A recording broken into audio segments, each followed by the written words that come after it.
Hello, my name is Daniel Alpine. I decided to become a movie reviewer and review me some movies. Now, the first movie I want to review is the 1997 film Batman and Robin.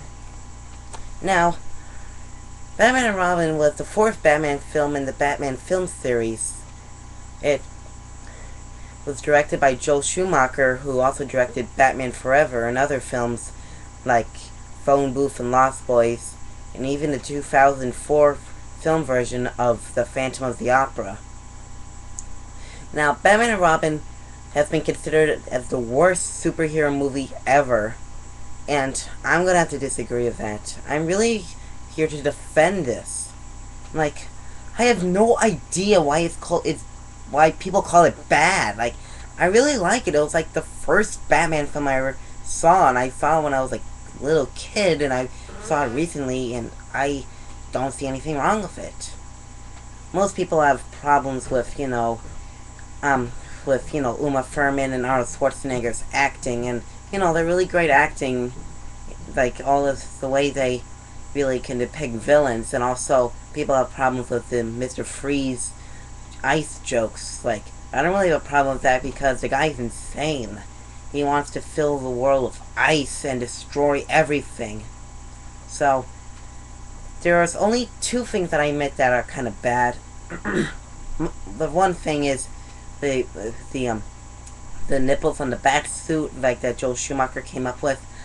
I don't really feel so comfortable with that. Like, I don't really think that they really need that. Like, the suits that, in Batman Begins and The Dark Knight is really good.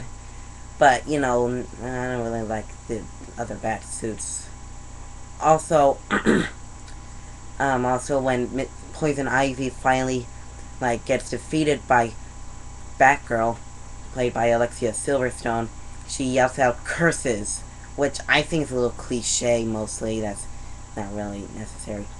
But people think that Joel Schumacher really, really went too far with Batman and Robin, that he has reverted from the dark and family-friendly franchise with Batman from Batman Forever, right down to going back to the campy 1960s one starring Adam West. And I have to disagree. I've seen the television series, and I absolutely hate it. Like, it's not really interesting stories. It's more like comedy, and the effects are so cheap. Like, especially with the acting and the stupid lines. It's so crappy. Like, and people call Batman and Robin a worthless piece of shit. Well, no, the original Adam West TV series is much more shittier than that. But, Batman and Robin's a great movie. Like, it has a great story, a great cast, great director, great cinematography, great characters. I don't really see what's wrong with it.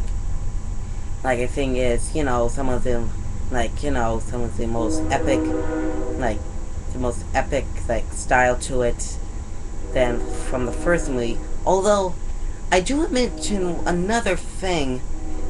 People have to understand that it was a fast-paced production. That production began after Batman Forever, and they wanted to have a June 1997 release. And, that's kind of a little bad because, a fast-paced production can really mess up stuff like pressure. And maybe it would have been a little more dark if, Tim Burton was a producer, like in Batman Forever, but no, he had no involvement in it. But still, Batman and Robin should be more appreciated. I really like the movie, and those of you who think that I'm sick or dying, please, go to hell, for all I care. I am a movie reviewer, and signing off.